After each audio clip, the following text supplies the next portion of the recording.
Welcome back to Sloppy's Weeaboo Corner. Today we're going to be talking about Dissolving Classroom by Junji Ito, which was released in 2015, originally in Japan, then translated and released in 2017, 2018 here in the West. I didn't upload yesterday because this hadn't come in yet, because I was planning on doing this. I was planning on doing a in-depth review analysis, if that's what you want to call it, of Dissolving Classroom, which I couldn't do because it didn't come in and I didn't plan otherwise because I'm a dumbass. So yeah, on to the actual book. Now, as you can tell, there are a few little sticky tabs. That's because this is made up of multiple stories. This isn't a singular story, or technically it kind of is. Originally, I thought this was just going to be the story of this dissolving classroom, but apparently it wasn't. And as usual for my Friday videos, there is the first chunk is going to be spoiler free, or major spoiler free. Of course, I'm going to go into some ones every now and then, and then the last half of it is full of spoilers. But that's how this is going to go. Yeah, I don't know why I said but. But all right, so shall we begin? Dissolving Classroom was written and illustrated by Junji Ito, as for most of his stories. It was about $13 for me, and $13 here in the States, but it's around $14 up in Canada land. So basically, our male main character, which I will remember his name one time and one time only, and for the rest of the video, he'll just be called male main character, or MC, because he's the only one that actually matters. Male main character is Yuma Aizawa. Aizawa. I think I said that right. Y-U-U-M-A-A-Z-A-W-A.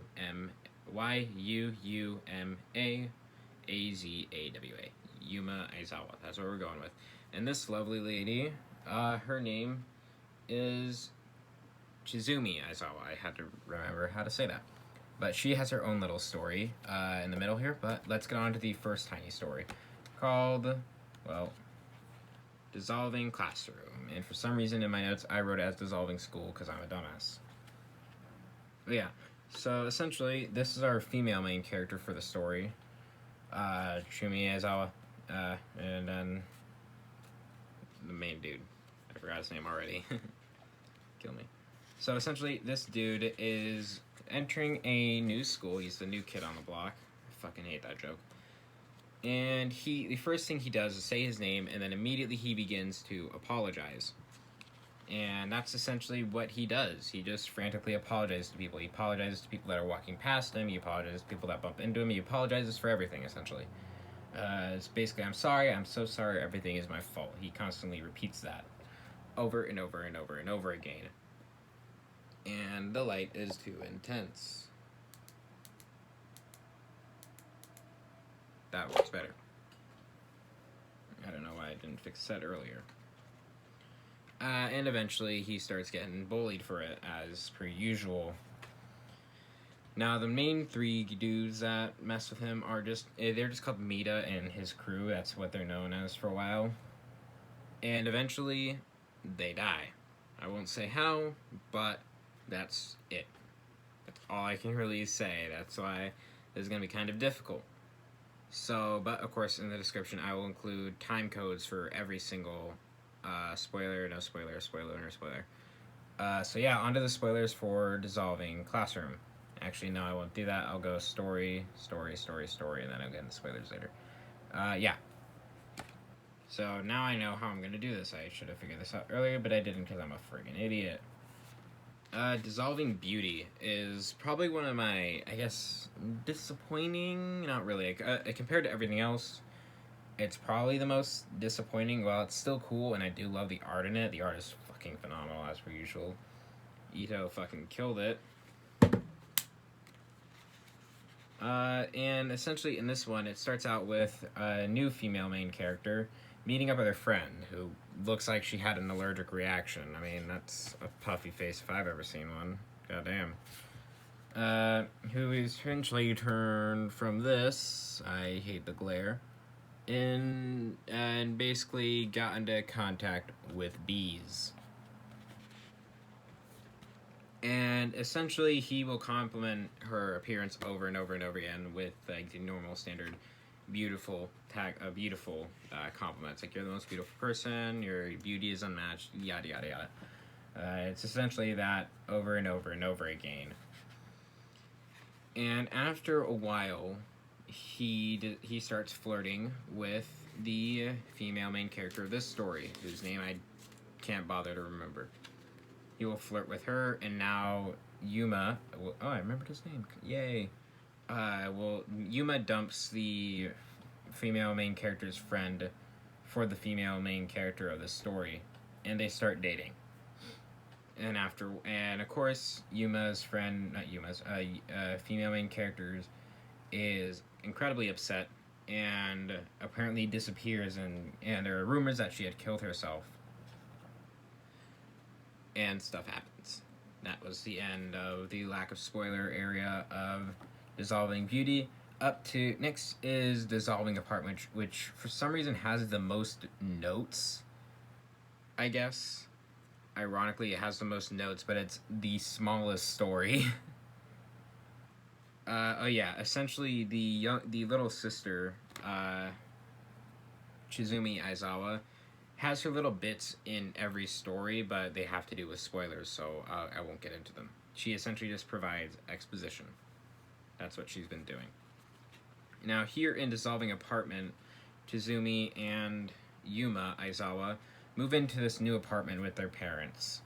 And the first night, their parents are there, and they drop off these little mugwort mochis. Everyone that got them took a bite and immediately started feeling sick. Later, it's revealed, this isn't a big spoiler, that the mochi was actually far past its spoil date. It was essentially really old. And that's when Yuma begins to apologize frequently for everything. And on the very next night they're still kind of feeling iffy about it. They start hearing from the floor above where the Aizawa's family is staying. They start hearing loud banging, arguing, and essentially child abuse from the parents. And it continues over the course of about a week until something happens. I know, all these are just going to end with, it goes on until something happens. That's all I can really say. And it's ironically, I think it's the shortest one. I think, actually, no. Let me double check. No,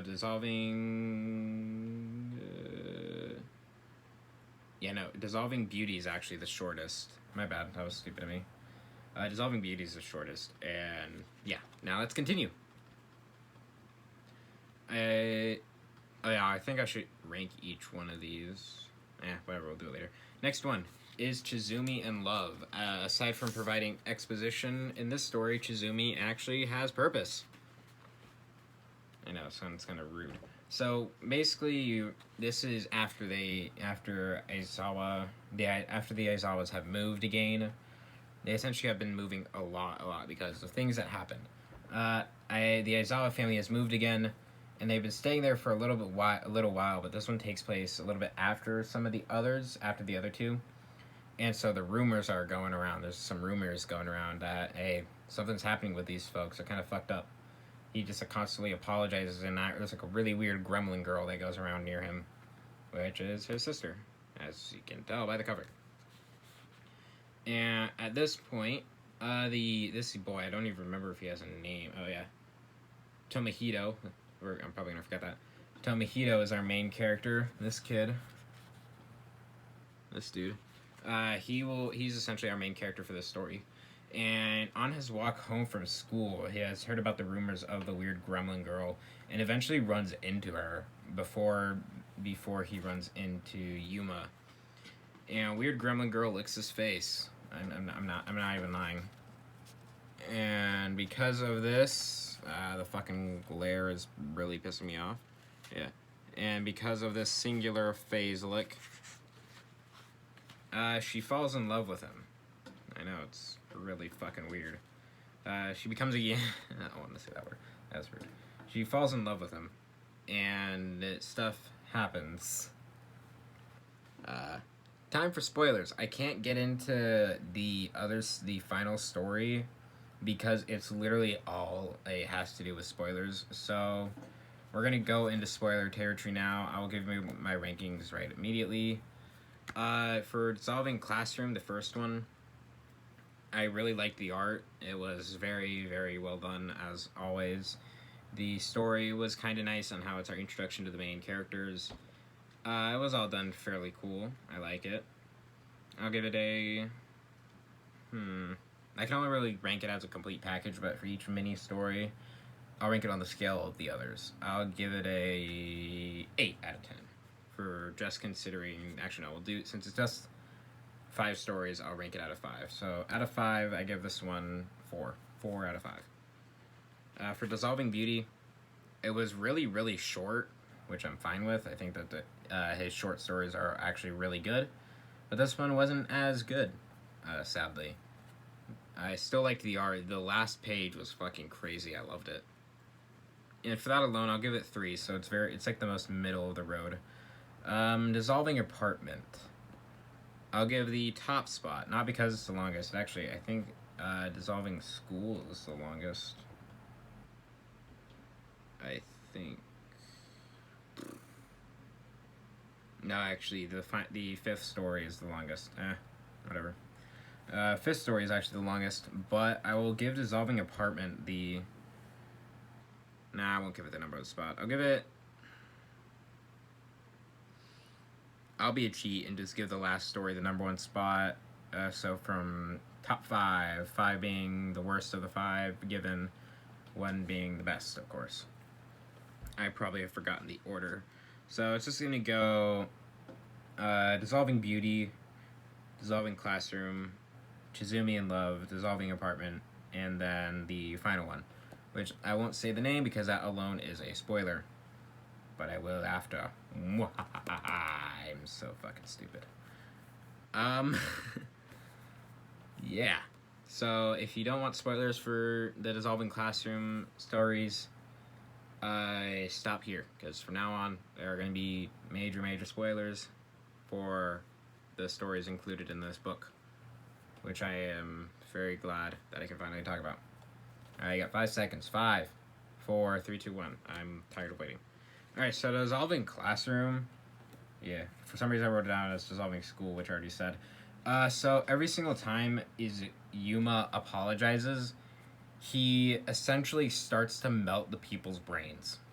I'm not even fucking with you. I'm being 110% serious.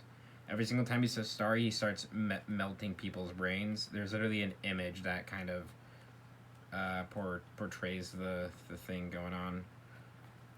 And Chizumi is our exposition provider. So she literally, the way that she explains it is, of course, fairly crudely and simple because, 1, of her age, 2, because she loves drinking the juice leaks that produce from the people's brains when they melt. Like that's her secret kink. So essentially, but it's kind of weird because every single time he says sorry, their brains will start to melt from their eyes, their nose, their mouth, and their ears, and essentially they just melt in entirely. The only thing that doesn't melt are their skeletons, which is given to us a la Dissolving Apartment, which I'll talk about later. So Dissolving School, basically every single time he apologizes, he continues the melting process, because when he was young, the way that they explain it in this story specifically is that he said that, oh, our parents abused us, and because of the stress, I took it out on the animals around, and the spirits of the animals possessed my sister, and that's why. But then sister, Chizumi, gets into contact with the female MC of Dissolving Classroom, and essentially explains that no, it was all in a ritual with the devil, which is actually true. Not in real life, but in the context of the story, that is why they're so fucked up. Because of his little deal with the devil, essentially he will constantly hear his parents berating them, and essentially the way that they word it is that he's constantly apologizing to Chizumi and his parents over and over and over again. Because the thing is that when they died, they were the first people to melt off of this, as you can see here. Here are their decapitated heads. And they were the first ones to melt, but he had cut their heads from their bodies to make sure that they wouldn't rest well. That they wouldn't rest in peace, essentially. And fairly soon, female main characters' families, their nose starts running, and that isn't because of a cold or they're sick. That's like the first symptom. Your nose will start running profusely, like over and over and over again. And eventually, these are the first ones we see actively melt. The bully gang from the toilets, they melt into little piles of goop too, as you can see. In the wonderful gory fashion. And yeah, this is Chizumi's kink. It's not a kink, I'm fucking with you. She legit loves drinking it because she accidentally drank it before as a baby. And so, this is why she's constantly fucking around with people. And the more he apologizes, the more Yuma apologizes, the more people around him, their brains melt. I'll cover. So yeah.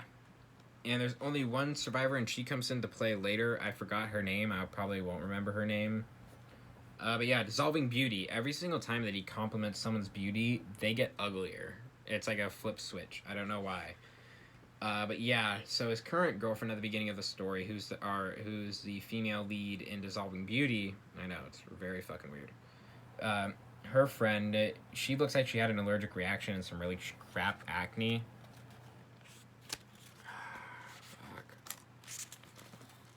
There you go, look at that. She looks all puffy-faced. Yeah, she essentially just gets uglier and uglier and uglier the more that he compliments his girlfriend.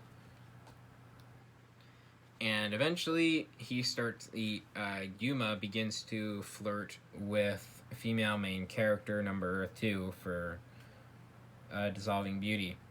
And then Maiko, I think that's her name, Maiko eventually is dumped by Yuma.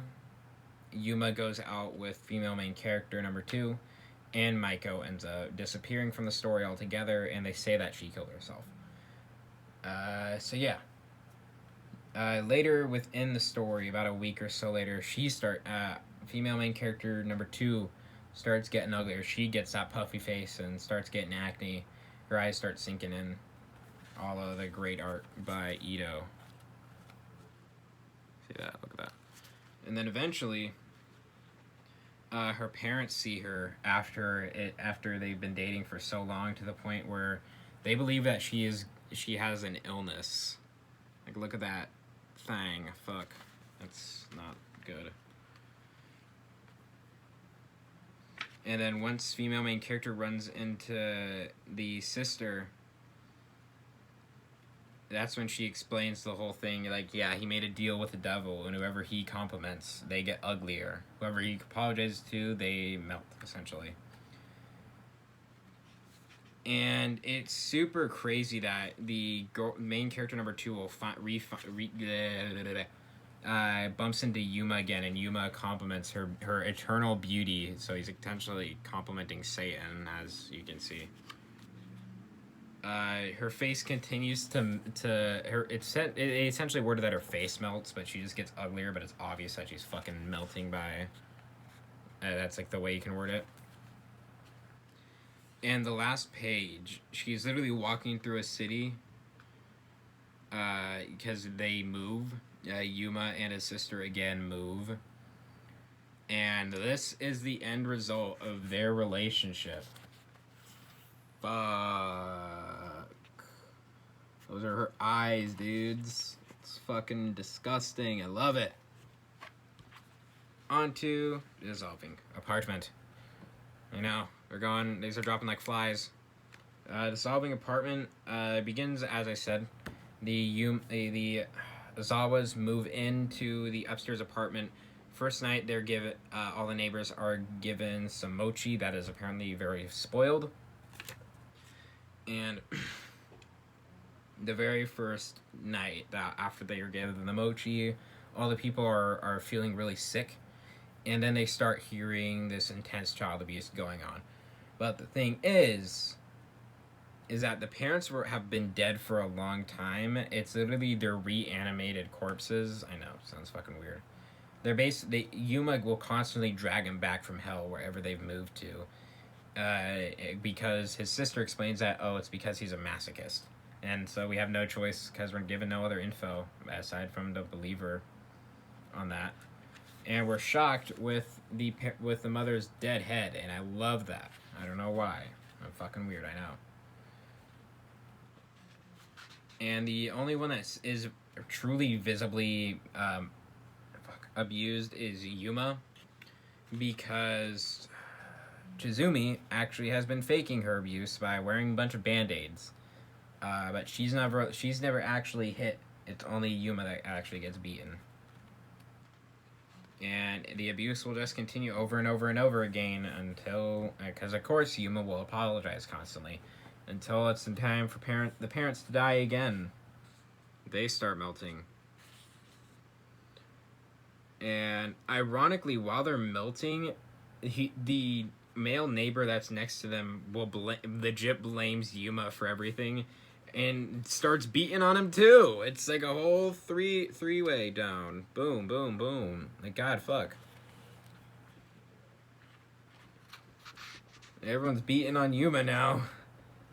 And then this old lady offers that Yuma and his sister, Yuma and Chizumi, can stay at her place until later. But Yuma goes back, and now it's time for that male neighbor to melt, as you can see from here, and by the exposition from Chizumi, saying that, oh yeah, it was the neighbor that melted. I wish I could get better shots for you, but this is the best we got right now. And Yuma's parents tried to kill him, which is a good thing, ironically, and then they melt. They die. Melt into fucking piles and piles of goop. Let it rain grease, am I right? And now, female main character and the old lady of this one, they melt too. And the reason why we know that the only thing that of them that doesn't melt is their skeletons and their hair is just because of these little shots here. See those little things? But and now they have to move again. Next story is Chizumi in Love, which begins with the urban legend of this weird pair of siblings that move everywhere, but wherever they go, tragedy follows. And this story actually has a little male main character whose name I forgot, even though I said it earlier. He bumps into Chizumi on accident, and she fucking licks him and falls in crazy love with him. It's really fucking whack. I know, we're just going page by page by page in this one. Yuma apologizes profusely again, but is lucky he isn't. Our male main character runs away in time, and then it ends up Yuma apologizing to Chizumi. Chizumi saying that she can't die, a la it, because the devil's entered her body. Yuma tries choking her out, but then she fucking scratches him with her fucking gremlin nails. And now he is trying to just stay away from everything as much as possible, which is fair. His mother comforts him, a la motherly love. And apparently Yuma constantly visits her house to apologize for what Chizumi did to him. And eventually they begin to melt, and he wants to save them, and so he runs to a hospital. But then Yuma fucking kidnaps him, just to appease his fucking whack-ass sister. And look at this fucking thing. Alright, you ready? Boom. That fucking terror. I love it! And yeah, essentially he just stays there for a few days. Like I think it's nearly a week, and she starts getting a little freaky with him. But we aren't told that it goes that where you think it's going. So it could have gone there. It might have not. We don't know. But essentially, Yuma explains that she was born of from the devil fucking their mother. That's kind of how it's explained, which makes sense. Jesus Christ. And then it turns out that Yuma has been stocking up on the people juice for his sister to keep her at bay. And eventually gets to the point where all the bottles are opened up at once. All the people's souls literally unable to rest, and so they decide to help out our male main character in this instance. And they explode like Fizzy Cola and wrap him in goop to the point where he can slip out of his binds and literally escape that easy. He runs away, and for all we know at this point, he lives.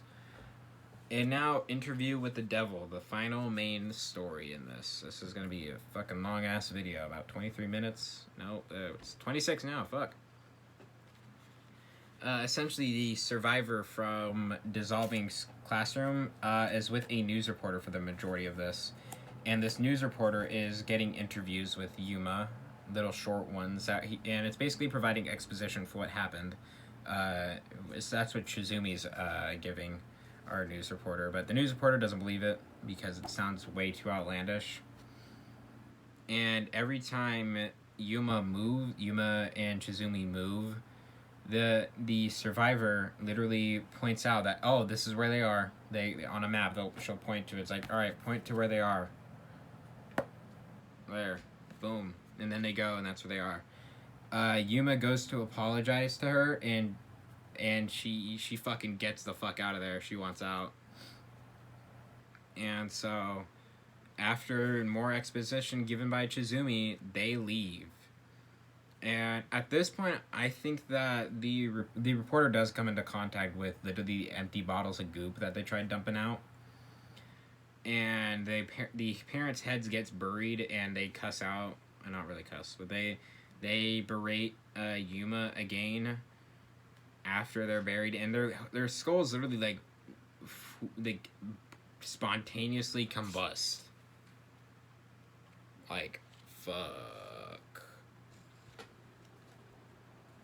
And then we go to the news station where the news reporter and the chief of the news place, he's like, all right, we need to go to that one kid that was kidnapped. He's in an orphanage. He'll give us more info. And it turns out that that kid was murdered with a knife.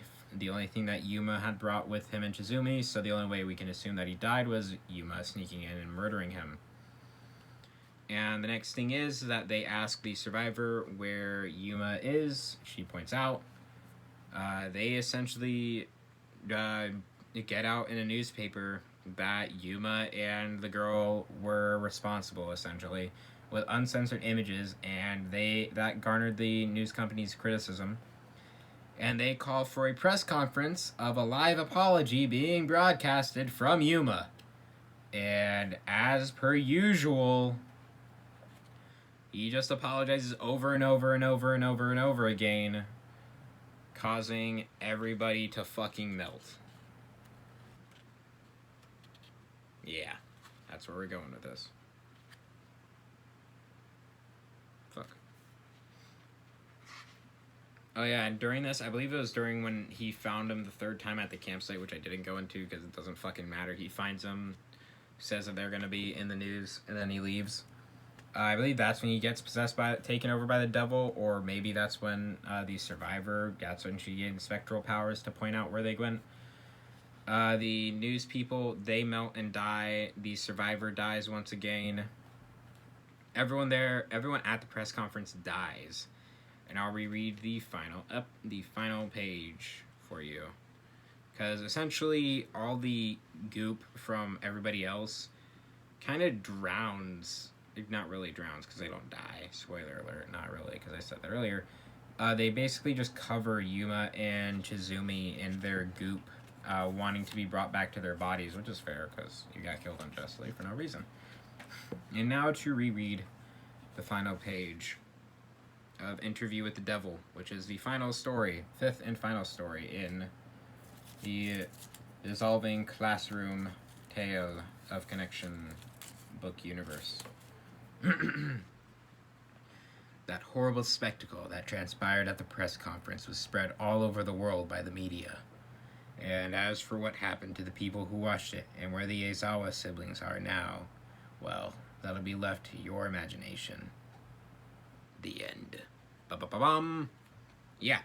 So essentially what we can assume is that everybody that watched it had seen it multiple times, had seen the press conference and died. And given by that last image, that might be true. The devil had won, and the entire world is filled with melting goop of people. Yeah, that's it for the dissolving classroom kind of book universe tale. As a whole, I give this entire book as well, because it comes with 2 mini stories as per usual, which I'll just go through fairly quickly. It doesn't really matter. This guy, his girlfriend, or maybe wife, I don't remember, she dies and promises to return. Essentially, her body disappeared after her burial, and this meteor comes crashing down with her body encased inside. Nobody recognized who it was, and because everybody forgot who she was, because her body disappeared from existence, except for him. He remembered who it was, and literally took her hand as a souvenir. Yeah. Because he recognized the engagement ring that was on her finger. And then the second little mini short story is called Children of the Earth. Essentially, all these kids on this field trip go missing, and they're found in a pond. And as they're being pulled out, essentially, they turned into big-ass long fucking snakes. And they get pulled back into the earth.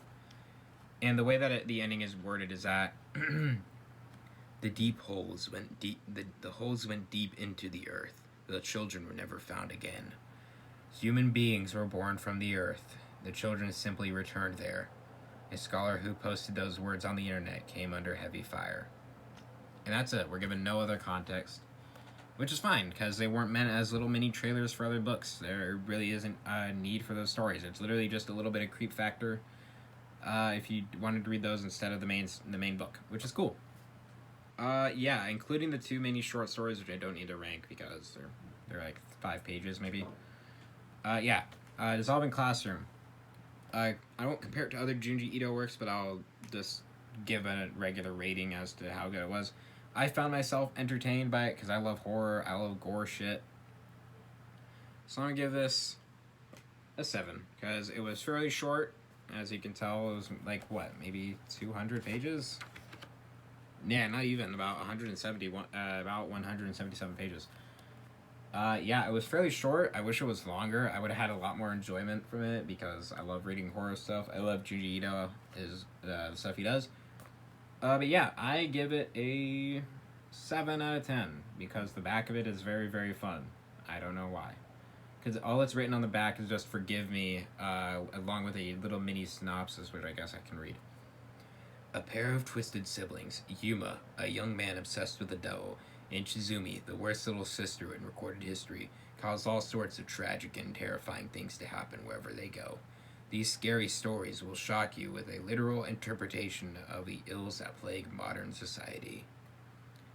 They have, aside from that, they give 2 little mini reviews from The Guardian and Paste magazine. And they give, I think, like the month, which was March of the 10th, Tuesday. And the person on duty was Yuma Aizawa. And apparently there's another person. Their name was scribbled out, and Chizumi Aizawa is put next to it, which I think is kind of cool. Words like melting and glurp, glop, glup, glop are written about. I'm sorry as well. I'm so very sorry. Typical stuff that you'd expect from this. But it's all written on a chalkboard, and I think that's really fucking funny. I love that. I do not know why. But yeah, Dissolving Classroom, as a whole, 7 out of 10. Alright, that's it for Sloppy's Weeb Corner. We will return to our normal schedule. Mondays are fucking professional weeb reacts. I hate that. I don't know why. But I need to make more content, so whatever. Professional weeb reacts are on Mondays. Wednesdays are the mini short quick reviews. And Fridays are the in-depth reviews, such as this, where I go into spoiler territory. I will see you all later for those. I will see you on Monday. I'm sorry that this video was a day late. Thank you for joining me in this episode of Soppy's Weeble Corner. Bye-bye.